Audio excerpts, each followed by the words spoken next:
नमस्कार दोस्तों, आप देख रहे हैं जागरण जोश और मैं हूं आपके साथ सिमरन राजपाल। रक्षा मंत्री राजनाथ सिंह ने हाल ही में एक बड़ा बयान दिया है। कहा है, कौन जानता है, हो सकता है कल सिंध भी भारत में मिल जाए। बस इस एक लाइन ने सालों पुरानी हिस्ट्री, कल्चर और लाखों लोगों की भावनाओं को फिर से जगा दिया है।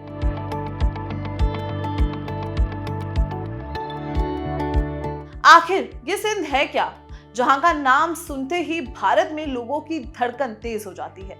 ये सिर्फ एक ज्योग्राफिकल एरिया नहीं है दोस्तों, सिंध वो जमीन है जहां से हिंद और इंडिया जैसे नाम मिले। ये उन सिंधी हिंदूज की कहानी है जिनको 1947 में अपना सब कुछ छोड़कर यहां आना पड़ा। चलिए इस खूबसूरत और दर्दनाक कहानी को शुरुआत से डिटेल में समझते हैं।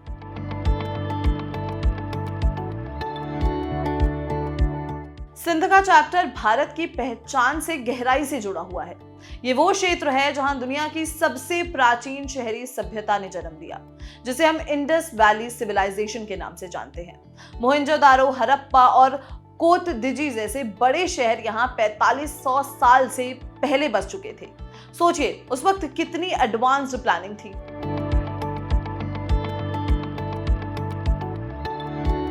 और भारत को यह नाम कहां से मिला? सिंधु नदी, जिसे हम इंडस रिवर से जानते हैं, सिंध की जमीन से ही हिंद, हिंदू, हिंदुस्तान और इंडिया जैसे नाम निकले। जब विदेशी यानी कि फॉरेनर्स आए, वो सिंधु को हिंद कहते थे, यानी कि भारत की मूल पहचान यानी कि जो कोर आइडेंटिटी की जड़ है वो सिंध की मिट्टी में है।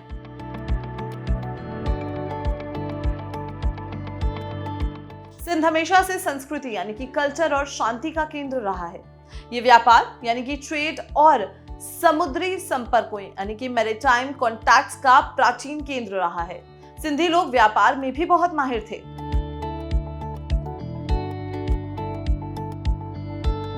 कल्चरल रूप से सिंध को उसकी सूफी परंपरा के लिए जाना जाता है। यह हिंदू मुस्लिम सामाजिक सद्भाव यानी कि सोशल हार्मनी का एक बेहतरीन उदाहरण है। यहाँ संत कलंदर और शाह अब्दुल लतीफ भिताही जैसे सूफी संतों की परंपरा थी, जहां दोनों समुदायों के लोग एक साथ इबादत करते थे।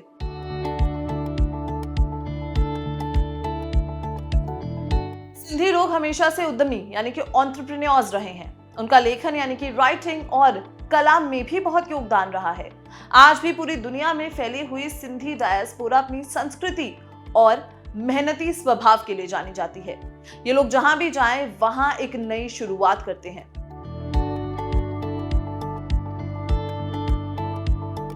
1947 का बंटवारा सिंध के लिए एक गहरा घाव था, जो आज भी ताजा है। ब्रिटिश समय में सिंध बॉम्बे प्रोविंस का हिस्सा था। उस वक्त सिंध को सापेक्ष रूप से शांत यानी कि रिलेटिवली पीसफुल क्षेत्र माना जाता था और वहां हिंदू मेजॉरिटी डिस्ट्रिक्ट्स भी थे।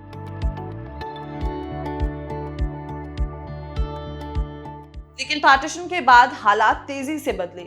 1 मिलियन से ज्यादा सिंधी हिंदूज को अपना घर, दुकान, जमीन और मंदिर छोड़कर मजबूरी में भारत की तरफ आना पड़ा। मुंबई, पुणे, अजमेर, भोपाल, दिल्ली और अहमदाबाद जैसे शहरों में वो बस गए। उनका दर्द ये था, हमने सिंध छोड़ दिया, लेकिन सिंध आज भी हमारे अंदर जिंदा है।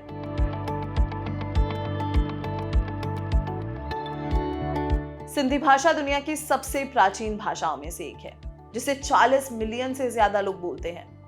पाकिस्तान के सिंध में ये भाषा स्कूल्स और एडमिनिस्ट्रेशन में वाइब्रेंट है, लेकिन भारत में सिंधी स्कूल्स की कमी के चलते यंग जनरेशन इससे दूर हो रही है।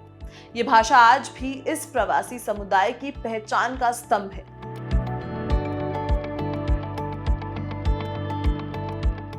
आज का सिंध कैसा है?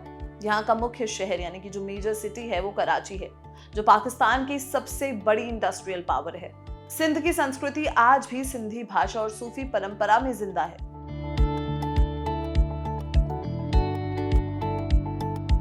लेकिन सिंध में बड़ी मुश्किलें भी हैं। यहाँ पानी की कमी यानी कि वाटर स्कैर्सिटी, पहचान का संकट यानी कि आइडेंटिटी क्राइसिस और राजनीतिक असंतोष यानी कि पॉलिटिकल डिसकंटेंट जैसे बड़े चैलेंजेस हैं। आम सिंधी लोगों में ऐतिहासिक और सांस्कृतिक रूप से भारत के साथ गहरे लगाव की भावना रहती है।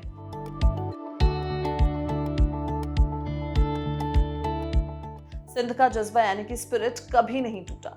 अरब्स आए, पर्शियन का असर हुआ, ब्रिटिश रूल आया, पार्टीशन हुआ, लेकिन सिंधी संस्कृति और पहचान हमेशा जिंदा रही। पूरी दुनिया में सिंधियों ने नई शुरुआत की और सफलता हासिल की।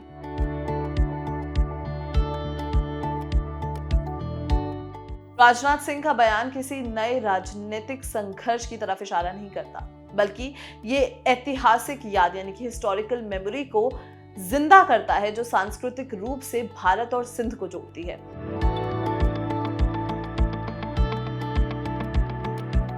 सिंधी समुदाय ने इस बयान को एक सांस्कृतिक सम्मान यानी कि कल्चरल एक्नॉलेजमेंट के रूप में देखा। ये उन परिवारों के दर्द को मान्यता देता है जो पार्टीशन की वजह से अपने वतन से, अपनी जगह से, अपने प्रोविंस से दूर हो गए थे। बॉर्डर्स बदल गए होंगे, लेकिन सभ्यता के तार और यादें आज भी लोगों के दिलों में जिंदा हैं। तो दोस्तों, सिंध सिर्फ एक प्रांत यानी कि प्रोविंस नहीं है, ये सभ्यता की जन्मभूमि, सांस्कृतिक विरासत की जड़ और लाखों लोगों की यादों की धरती है।